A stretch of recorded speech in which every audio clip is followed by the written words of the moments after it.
Welcome to the You Inside You, the podcast where you discover how to know, recognize, and trust the voice of your true self. Today's guest is a really, really amazing person, dear friend of mine. She's a true guide for inner transformation, someone who doesn't just talk about change, but helps you rewire it from the inside out. With a foundation in sports medicine and years of experience as a rehab and movement specialist, Katie Mack brings a deep understanding of how the body works. But her work goes far beyond the physical. After a life-changing personal journey, she studied core belief engineering, one of the most impactful tools for creating deep subconscious change, and became a leading voice in combining belief work and breath work to create the automatic upgrade method. I am so excited to talk to her about this. Through her extensive breathwork training to learning with top practitioners across transformational, hypnotic, and liberation-based methods, she built a system that helps people shift the patterns they don't even realize they're running. This is the episode to listen to. Katie's work is about helping people move from limited to limitless, not by pushing harder, by becoming more present, more aligned, and more awake and aware of who we really are underneath the noise. Whether she's working with athletes, entrepreneurs, creatives, or anyone ready to live more fully, she's helping people do exactly what this episode and this podcast is all about: reclaiming the power of the you inside you. Welcome to the stage, Katie Mack. So glad to have you here. Thank you so much for inviting me. I'm so happy to be here to talk with you today. How are you doing? I am doing so well. Katie and I have connected very deeply for some time now. We met in a mastermind group and just immediately felt a soul alignment. Although we really haven't been in kind of the physical space much together, we're not only just aligned as soul sisters, but we're also very aligned with the work that we do for particularly women, people in our lives to really live the best lives they can. I want to ask you first, since my podcast is called You Inside You, will you explain what that means to you and why you think that it's important that we connect with that you inside you? I love your podcast name. I love the concept, the idea. I think we could all relate to that there's a constant dialogue going on, internal dialogue. And some people would say, oh, it's the mind and the body connection, or, oh, it's the ego and the super ego and the subconscious and the conscious. Like, we have all sorts of words for what that means. But like simply said, you inside you, we have that dimension to us. It's such a gift to have. And I think there are many yous inside you, and the ability to work with those yous, and work with yourself, I think is one of the most empowering things. Like, nobody's coming to rescue you. Nobody's coming to live your life for you. Nobody's going to breathe the air for you. It really comes down to you and how you navigate you. And I think that sometimes we could be thinking that there's something outside of us that is supposed to take care of us or see us, give us recognition, something that's maybe we have to prove ourselves to so we can be successful. And it really, if you start to recognize how you are working solely within yourself, and there's reflections and there's things that you experience outside of you, you will notice more and more that it's actually probably not an interaction that you're really having with the I mean, yes, we're interacting with each other, just like I love to see your face and you're uniquely you. But when it comes down to automatic reactions, automatic experiences, those that are present, versus those that are stored, it's like this is where if we want something to change outside of us or change in someone else, I would highly suggest you look first into what that means to you. How come you want that thing outside of you to change? It's probably something inside of you that is looking to I say upgrade. Some people say up level, but maybe just to really be given time to be seen, to be felt, to be honored. Maybe it's just right. Like instead of fighting to change something externally, right? It most likely will be something that you will hold within yourself and love. And then you're not fighting to change something. You're just feeling the flow and to engage in something that feels important to you. And there's no more fight. There's just pure creativity and curiosity and embodiment in the activity. Yeah, so I think the you inside you is about that deep partnered relationship, that this is your journey. You're the one breathing it. And how you see it, how you feel it has 1000% value. And if you don't like something about something, listen more and Mm, and discover more and learn more mm. because you're the one that's interacting with that, I right? love that. And I love how you brought up that there's kind of multiple yous in a way, right? Because there's layers or new areas to discover. I don't think that we necessarily have a core you inside you. I think we're very nuanced in that space as well. Um, but I love even more is that you're bringing in what change really looks like. And I'm kind of thinking back to an older version of myself and kind of knew about the cliche, the change happens from within. You got to start with yourself. You got to work on yourself first.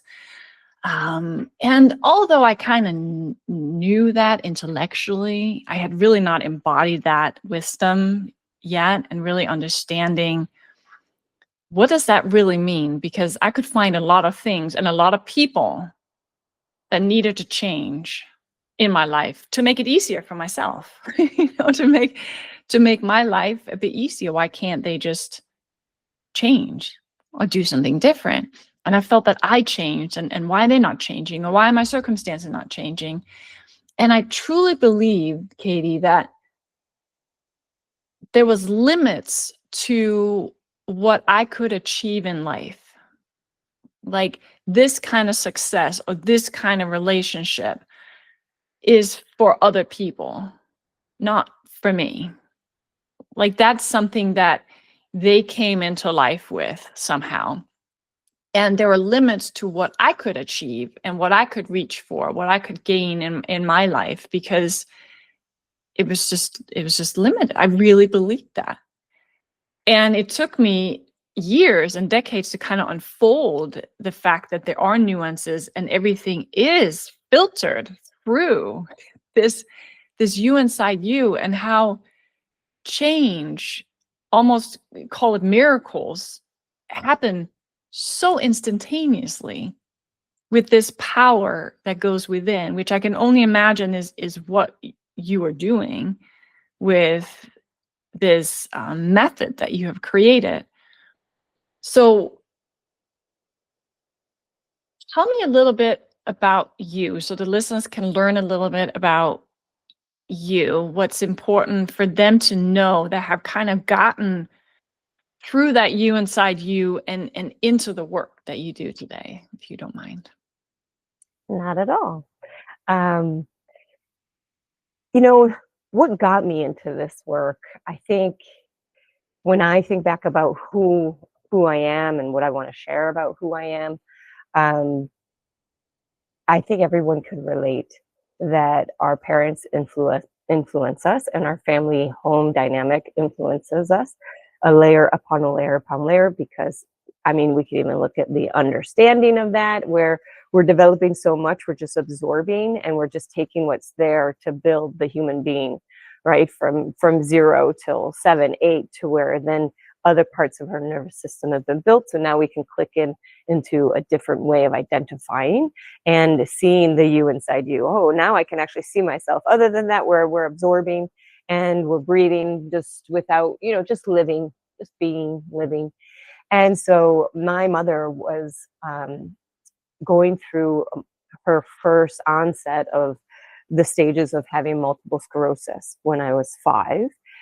She started to get it before, but I could remember as a 5-year-old, my mother having more and more difficulty in her body, not being able to walk. She would fall. And the energy and the emotions around that, if anybody has ever experienced when your body isn't working the way you want it to, there's typically fear and frustration, a lot of the unknown from day to day, because um, one, if it's not multiple sclerosis, say you injured yourself, you don't know how long it's going to take to get better. And especially, I was the 4th of 5 kids. I would imagine that that's pretty stressful too, knowing that you have young children that you need to take care of. And you can't, you don't know when you're going to fall. You don't know when your hands are going to give away. You don't know when your body's just going to not want to cooperate that day, right? So as I grew up and developed in that environment, a question really embedded in me of like, how do we work? Or how do we don't work? Like, because also multiple sclerosis is a syndrome, so they didn't know. So it built lots of questions in me.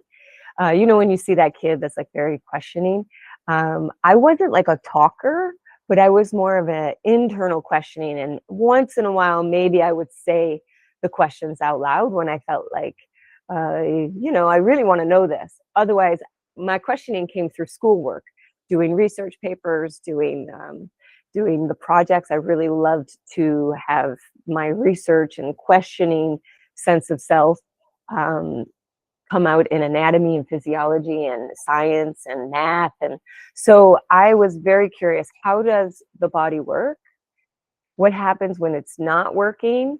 And how, as humans, do we still feel whole even if our bodies aren't? It's like you said, if we're limited. Even if we're limited, can we still feel whole emotionally, right? Or do we need to feel what the body's feeling because the body is processing its own breakdown? So I was very intrigued how, I guess, the mind-body connection works. And then my last year of undergrad, I was in sports medicine. I was working on how to rehab people efficiently with their protocols and all sorts of trauma happening to the body, happening to the psyche, happening to people, and how do we get people out of the trauma and back into play as fast as possible. That was my job. But that last year, my boyfriend at the time, he had a tragic car accident and he died. And with that, my world, as you can imagine, if you've ever experienced somebody that you love, but somebody that you've been so close to, I really believed I was going to marry him. He was we were together for quite some time, and right before my last year of undergrad, he died. So that last year was me basically in a survival mode of responsibility. You have to show up for class, you have to finish your degree, but how do you navigate this very spiritual process, this very emotional, energetic process? And right after I graduated, I said, okay, I'm gonna go to South Korea. I'm gonna leave this environment. I knew I needed to find myself. I needed to breathe. I needed space to process. But life had another plan for me. So in arriving in South Korea, 2 months later, I found out I was pregnant. And it was with a French Canadian from Montreal, and we decided to go ahead and have the child. And so I moved to Montreal. I'm originally from the States. And so, off of not being able to quite yet wrap my whole entity around the grief of my boyfriend who passed, I found myself pregnant in a foreign country with no money to my name, starting a career that I did not even start yet, with a new family, and um, also being not, foreign country. I had no friends and family of my own. So when I gave birth to my son, postpartum was like postpartum on steroids. It took on a whole other monster just because my nervous system was shot. It didn't know what was up or down. So I was crying a lot and just going through the motions. I think you're like when your nervous system can't handle life, we call it dissociation and we call it immobilization, but we also have levels of fight or flight. We're not feeling grounded and feeling like we can take normal breaths and feeling safe in our environment. It's too much for the system. So it's like, I call it like walking in a cloud. And in that cloud, one day when I was holding my son, something dropped in. You say the you inside you, that the voice inside deep within just said very clearly, he deserves a mother who is well. And that didn't fix everything, but that got everything started for me. I just resonated with that. And I started to realize, okay, I knew how to heal people physically. I knew how to heal the body, but now needed to heal my soul. I needed to heal my emotional processing and get into my body again, because I wasn't really in my body. I was in a cloud. So I started researching, like I'm really good at doing, and I started to look, okay, how do we find what can bring someone who doesn't want to be in their body. On a level, I did not want to feel.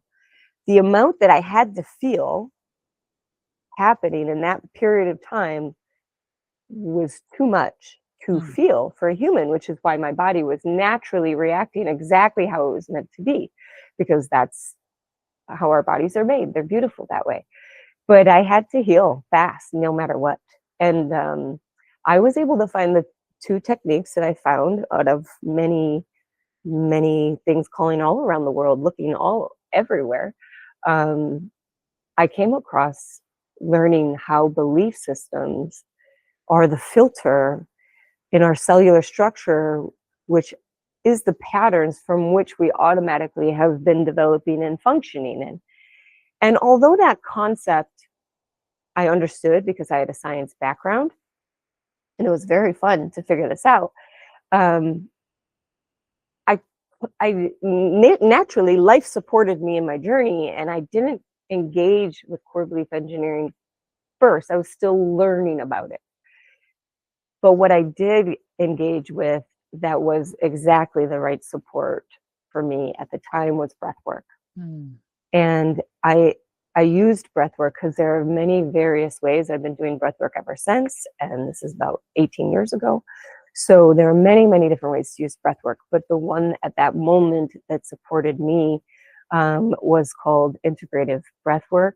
And what happened was that it triggered my body to relive the experience of my son's birth as if it could now tell a story that it didn't know how to tell. And I just learned a modality that was never taught to me in all of my rehab, all of my undergrad, all of my studies up until this point, how powerful the breath is, and that the breath could even do that. So I learned that breath connection, spiritual connection, and the vitality from which our breath navigates our body is accessible for fast healing. So I was able to get myself to a level of stability and then join the schooling and the practice and the learning of core belief engineering. And what was interesting about core belief engineering is, although I was already in a state, I remember when I started, they had you fill out a form and they asked, like, how happy are you percentage wise? Honestly, Trina, I was like 85%. Wow. And this was only like 2 years after I went on my search. And I was like, I'm pretty happy. Like, that's pretty fast to go from a cloud of nothing to I was separated, I divorced, I was living on my own, I was raising my young child, I was sharing custody, I was building my career, I was doing a lot. And I was like, okay, I could do it though. I was happy. Turns out once I started core belief engineering, I started to be more diligent with listening to who I really was.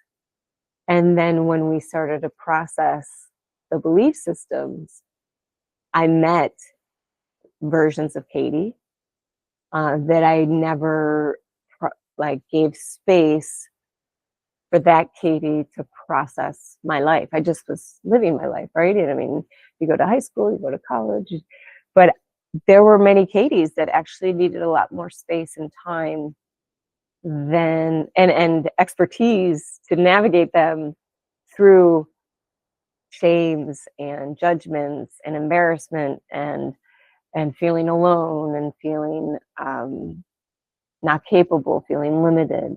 There were Katies in there that I didn't even know, that I got to meet and I got to reprogram and rewire and started to build my life through choice versus reaction and automation that my body as Katie was already doing. And that's quite a beautiful process to go through. You do meet yourself and you do love yourself, and then you do move yourself into a new version of yourself that can be scary. And it does mean you have to let go. And it does mean you have to say goodbye. And so I ended up getting really good at what we would call grief, or letting go, or saying goodbye, or forgiving. And these, I think, are superpowers when it comes to really changing who we are. You're essentially building that skill within yourself. And then also the desire, or the belief that you can be unlimited. You can dream. You can be imaginative and visualize whatever it is that you want. You are not subject to what you think is like only there for you right now because of this, and this. It just doesn't work that way. So that, when you learn those two skills, then you can really be vital and be healthy and be well, and your nervous system, you could just regulate it here and there easily because you already have a relationship with you and you that that is a confident one, and it is a nurturing one, and it is like I got you. It's the trust is there, and it's quite a gift, and I get to give that gift to many people, and it's a beautiful thing. Yeah, but you are a gift, Katie.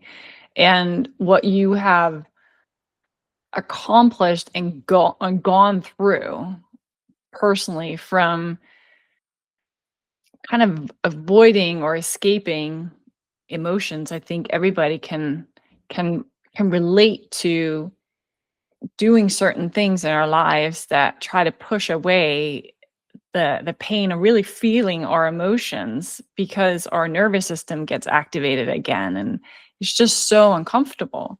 So we find ways to numb it, right? We engage in anger, or unhealthy relationships, or avoiding everybody, or drinking, or taking drugs, and I mean, you name it. Addiction to our phones now, right?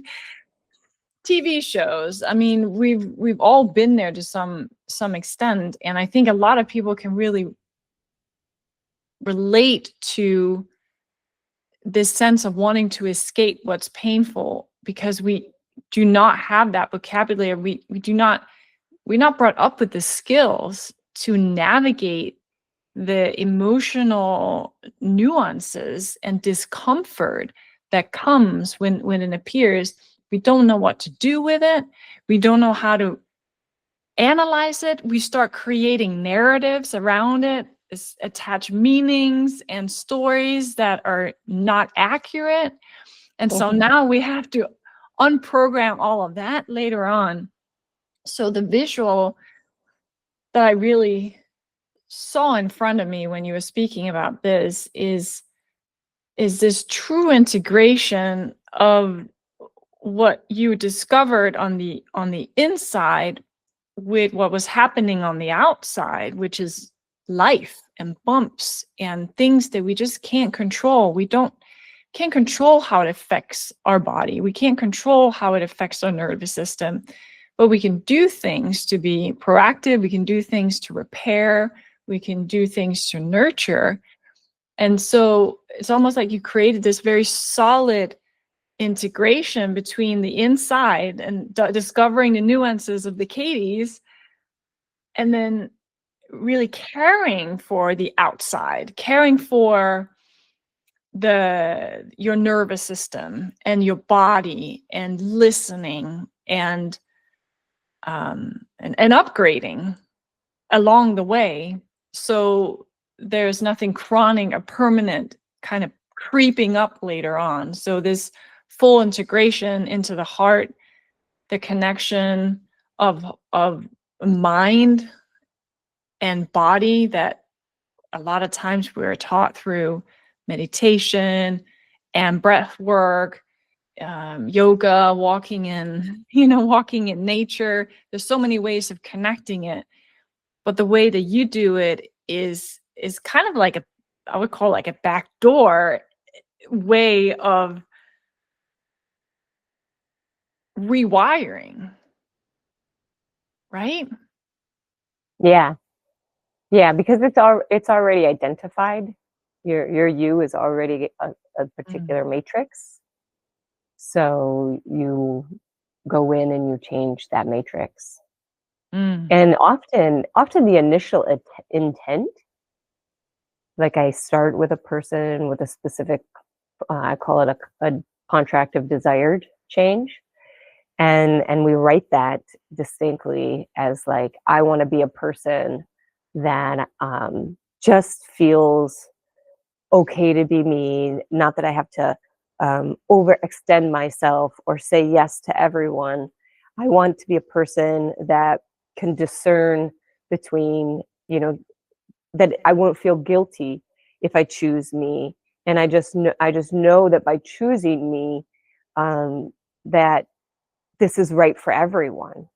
I mean, you'd be surprised how much people start with me, even with the contracts similar to that, just because the way we've been developed as little humans, and their nervous systems and their bones and their muscles growing, so much of it has been from the outside in and absorbed, that often we're shown that we have to act like them, and we have to act like them, and we have to be like that, and sometimes we're really actually like threatened into our behaviors so that the home, or the school can function, with all the humans and their needs, so that is like one of the main first rewirings that I can typically do with somebody, where it really starts to come to not a rationalization and an extra coping and extra thought about, oh, I should have taken care of myself, and it's in hindsight, or it's like you explode or you get mad because you realize, I did it again, and you're battling yourself when it even just comes to your own self-claiming, self-validating, self, like choosing the self. Sometimes that's super uncomfortable for people, so people talk about people pleasing and things like that. That's how that's the symptom of that way of being programmed.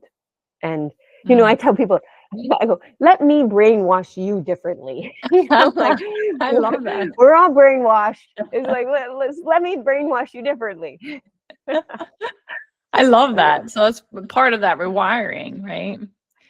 Yeah. Yeah. So I can imagine that that step or that process is really powerful, because we know that starting to identify what we really want and what we really desire is something that most people actually don't get to do.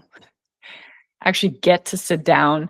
Again, I'm going back to the old version of myself, believing that if I sat in front of you and I get to identify who I want to be, I would have no clue, because there would be a big part of me that would say, well, that's not possible, or I'm not deserving of. And so how do you get beyond some of that maybe resistance, or do you work with people like me in my previous life here that are like, well, Katie, I can't even, why would I even speak something that I know is not possible? Hmm. Right. And so since we're working with belief structures, I don't fight beliefs. Most wars, most family disputes, most all human fights come from they are beliefs. They're fighting about their beliefs. Um, but the one thing that unites us all, it's undisputable, is that we all breathe. So if someone is really wrapped up in their beliefs and they're stubborn or they're skeptical or they're lying a lot, these are the three characteristics of their protection of themselves. I'm stubborn. I can't, not open-minded, so I'm protected. Some people have fortresses around them for good reason. They're skeptic. No, no, no. Then no, no, no. There's always like a no, no, can't believe that. Can't believe that. And then there is lying, flat out. If you're going to dialogue with yourself and everything comes out as a lie, it's probably not going to work. Right. So if I come across as somebody that has these types of characteristics, I can hear it right away just by my questioning, and I get them started on breathing. Because breath connection is spiritual connection, and all healing is spiritual healing. And so I just get them into their own body through paying attention to their breath. And if they can commit to that, we can move a lot faster when it comes to then saying, all right, now we can do belief work. Oh, I love that. I love that. It's like a veil, kind of an ocean of comfort that I think breath, well, I know that breath will do, just like meditation, and it allows those guards to come down. We're not so much in our head anymore. We're now in our body. And I do this mindfulness exercise that is like one of the basic ones out there, where you identify 5 things that you see and 4 things you hear. And you guys might have heard about it before. By just even labeling and identifying what you see in the room, you're already occupying so much of your mind that the stories calm down, right? It's very hard to be thinking about the past and the future in a moment where I am focusing on your beautiful hair and your curls and the masks behind you. All of a sudden, I'm fully present. And I can imagine that really what the breath is doing is we're becoming fully present in the moment. And the guard kind of comes down, and we're entering more of that, the you inside you. Is that what happens? Yeah, so if someone's very guarded, which I was saying, their stubbornness, their lying, they're all protective of the you inside you. They're guards, they're protections, and they were there for a good reason. So we're not going to like say, "Hey, you're wrong for being stubborn, and you're wrong for being a liar." Like, no, it's okay. But here's the thing: in our system, the way our nervous system works. So there's 4 levels of consciousness. I'll just go real quick. You probably know that, right? Open eyes, horizon view, broad view. Isn't this the most safe, most fulfilling. I mean, you walk along a beach, you see the horizon, you see the sunset. It does so much healing. It calms the system. You're like 5 minutes at the beach and you're like, which is why I host retreats at the beach, like, wow, not at the computer screen, the eyes going blue and you don't ever see the horizon. Very different, right? Now that's a focus awareness. So we have broad open eyes. Now we have focus open eyes, which is what the anxiety thing is doing. It's taking you through your empowered awarenesses. You have 4. So now, but let's say, somebody that is out walking, they're going to take your focus right here and they could pickpocket you. Because the moment you have this focus, the peripheral is now considered, as your body is aware, is considered danger. So the open one is the most free one. And that's what we love. If we're really hiding or really avoiding, we'll just be like, let's just do whatever and not close our eyes and go into deep sleep. There's no way we're doing meditation. And we'll just talk, think, and everything will be open and fine, right? The moment we start to focus, I got to get my work done. If for somebody whose nervous system is really fried, that's very hard to do. So they're like, they can maybe do it for like a minute or two, 10, 20, 30, but for hours a day, like, or, anything that like required of them, no, their nervous system will start to get anxious because there's so much that the system is not aware of. So just subconsciously, it begins to feel a little level of danger if you have an irregulated nervous system. Third conscious awareness would be to close your eyes, bring your awareness inside. Now everything's dangerous, right?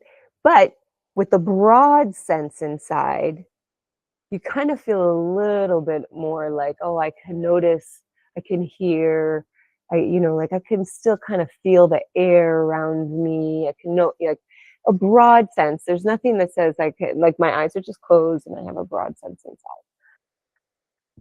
But the most dangerous one, can you guess it, is focused, internal.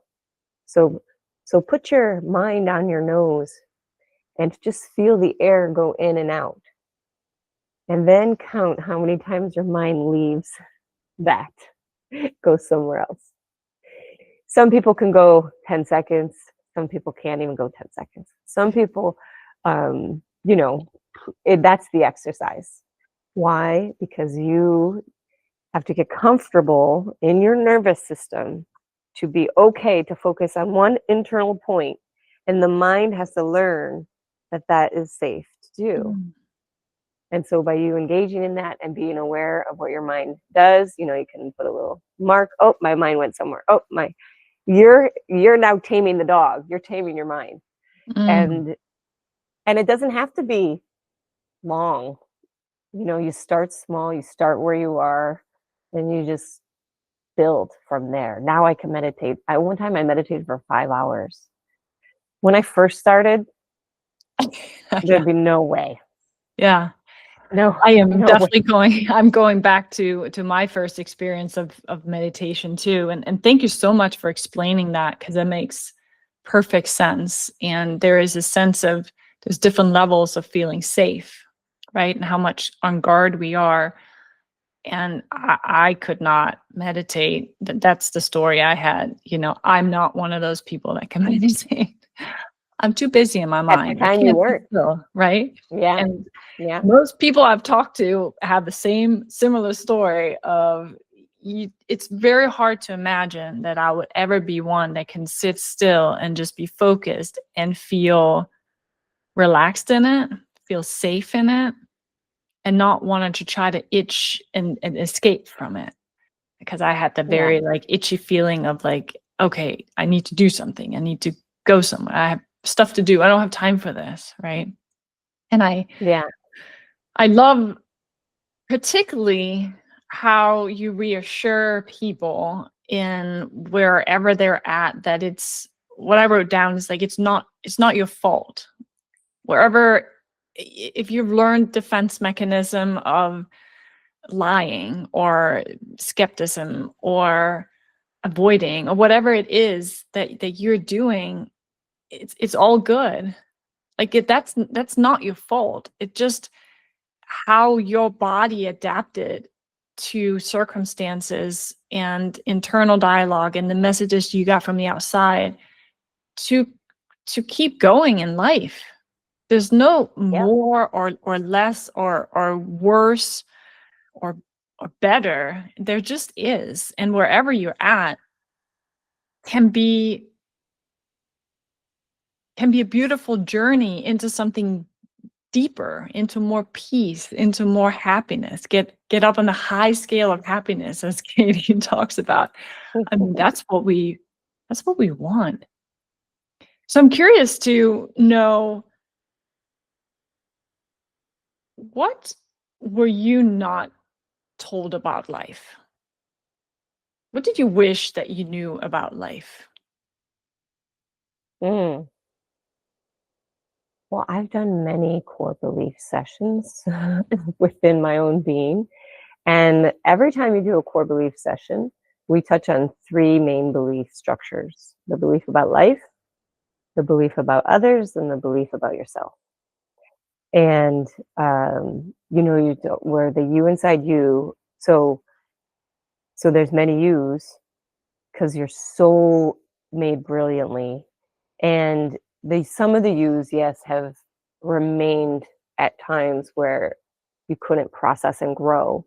Maybe you have learning disabilities, maybe you have social disabilities, like those disabilities, which I learned, having a mother who has a disability, it can become a sentence of who you are, and it can stay there, right? But it's actually real in your physical form.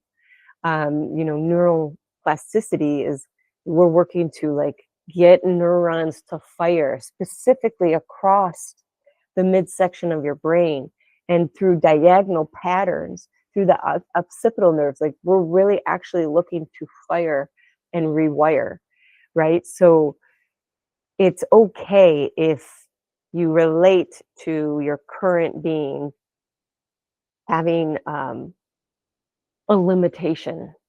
But when you look at the belief, you can see that there are a lot of beliefs that us humans have breathed in. I'm 45. I've had many, many, many breaths. But even the breath and the air that has been on this planet, that is siphoned through other human beings, but it has an information, a spirit to it. It's life. And that life, in all of its versions, can come in and stay there and keep replaying. So what I teach, but what I know to be true about life, is it's just really full of everything. I mean, this planet is made insanely, uniquely, miraculously. So life really can, I mean, even if you look at the different species, the different germs, the different viruses, the different, like, life, like, let's really think about life here. What is life? And life is everything.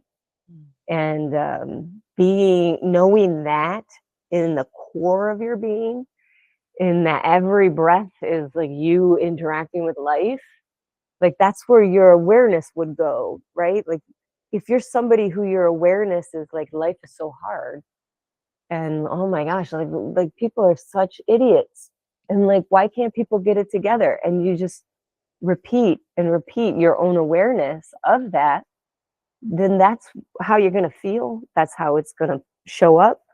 You're gonna keep letting it remind you. That's how beliefs work.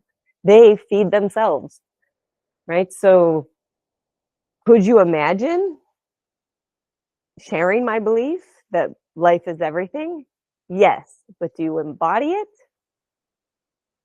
It depends. How much does it play out in your psyche and in your words and in your language and in your body in a day? Or how much is life hard or sad or crazy or I don't get it, right? Like, you can feel the different vibe that you would be expressing naturally in who you are. Like, like life is like, freaking Yeah. incredible, isn't it? You know, like I can say that, like, because like, I'm not lying to you. I'm not like taking a concept and then telling you that's how I operate, right? No, I'm actually reaching from within the you inside me, the you inside you, and that you is speaking to you, Mm. And it's so right? clear when you speak, Katie, because you speak from your heart and you shine like a goddess. And you can Mm. tell that when you speak, that you have lived all of this. You know what it's like to be in the mud and not live with full breath and live a constricted life. And now it's limitless. And you share that with just your presence. And it's beautiful. So if somebody recognize this space of stories and these limiting beliefs that you just mentioned, there's definitely many versions of myself, even to this day, that I'm like, probably have to look at that one a little more closely. What would you suggest to that person listening that can kind of catch themselves in, I may not be living my fullest life and I may still be pointing at externals or pointing at that person in my life? Where would they start? Hmm, great question. So, in changing the script, we're embodying a self. We're not we're not telling the self that's coping. We tell the self, come on, come along with me. Which it's okay if it's coping, but what I'd love to say is no, find the place inside, no matter how small it is. Put your aware, like wherever that is for you, that feels light, that feels free, that feels safe, that feels like this is like me.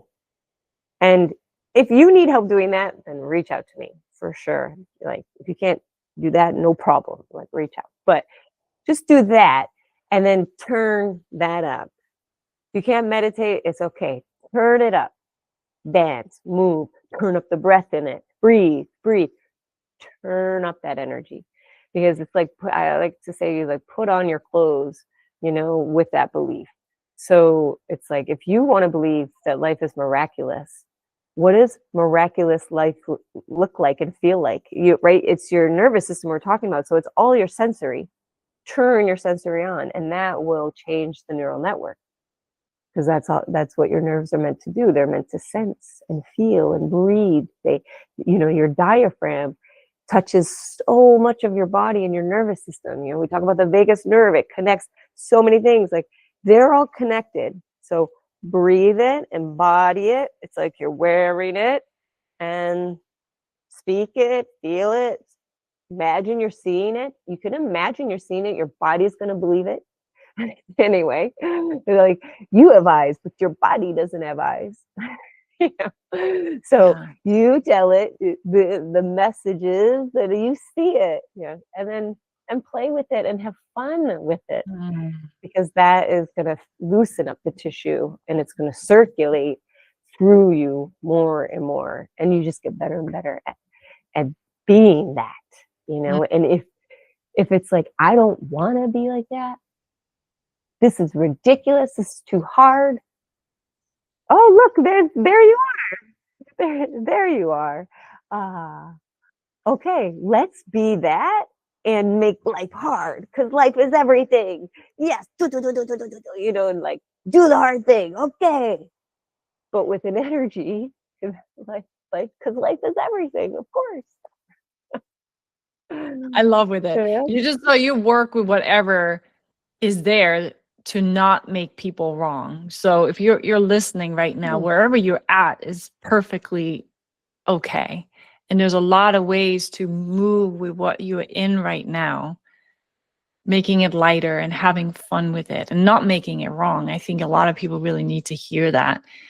And I certainly needed to hear that on my journey. It took me many, many, many years to get to a point where I didn't feel so wrong in some of the choices that I made, or even catching my thoughts. When we become awoke to ourselves and the you inside you, we realizing there's a lot of things that are not my fault, but I also kind of created all of this. It's like, oh my gosh, there's a lot of cleanup in my mind. I have these defense mechanisms, I have these beliefs to work on, and it can seem rather daunting and not so fun.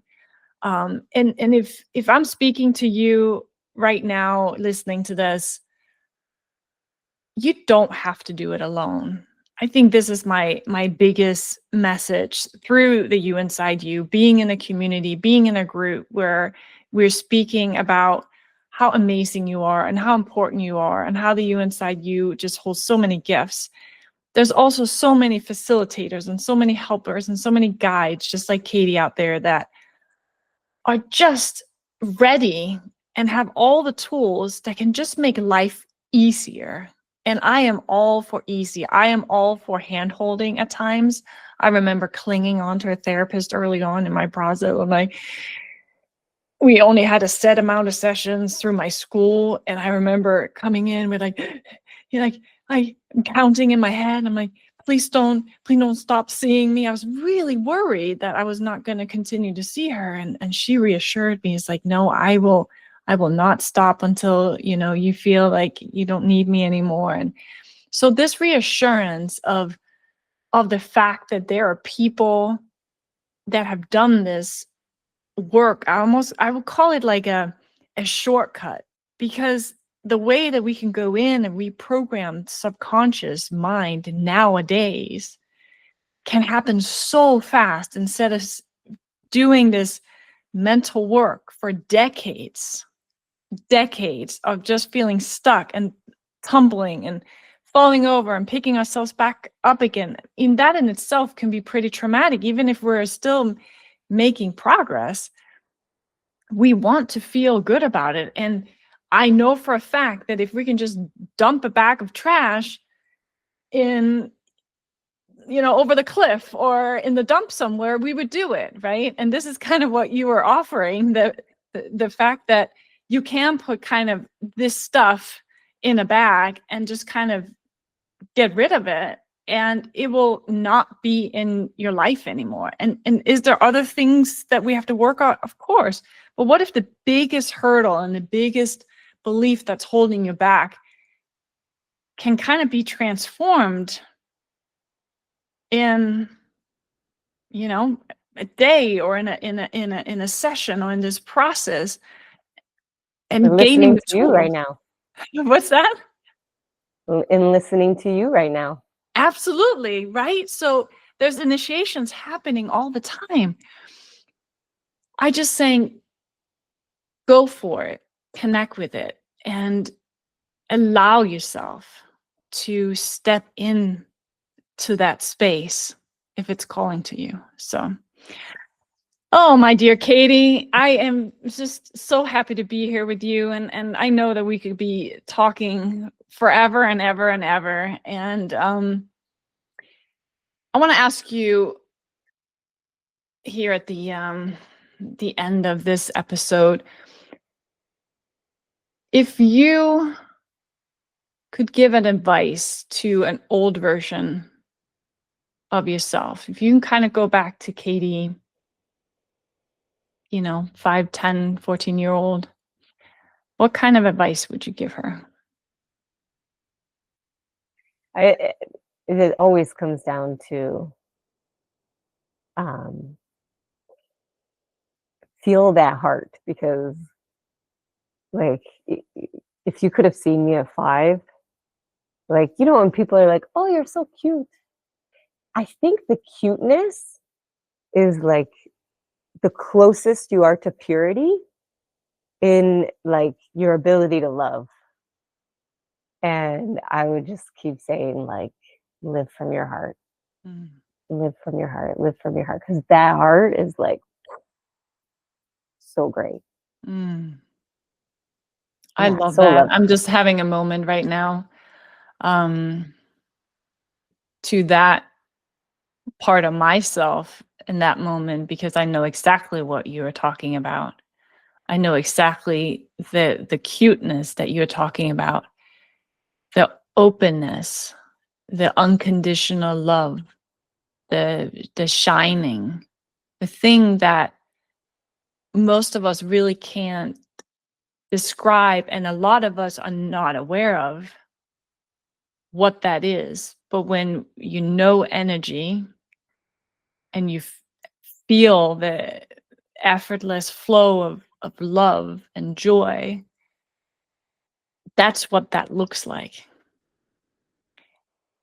And for us to not shut that down is hard going through life at times. But most of the people listening to you and I right now are people that are open and are awake and can recognize and relate to all of this. So I hope that you also fill your 5-year-old and that part of yourself with the allowance and the permission to be open and live from your heart. I think that's just so beautiful. So Yeah. I will make sure that you can reach Katie and go through this process with her. It is powerful, and she has changed so many lives. And it's the ultimate upgrade that you can give to yourself in your life, if that's something that you're looking for at this moment. Any final words that you would like to share with us, Katie, before we end for today? I cannot end any beautiful conversation or ceremony such as this without huge gratitude. I really like my heart to like for you is like so big. Just as a friend, this is a colleague, also on the same mission, knowing that I get blessed enough to be shared your heart and your wisdom and your way. Like I'm so grateful. So just big thank you. And it's so nice to be here today. And I look forward to meeting other people in your world or just seeing what comes next. Mm.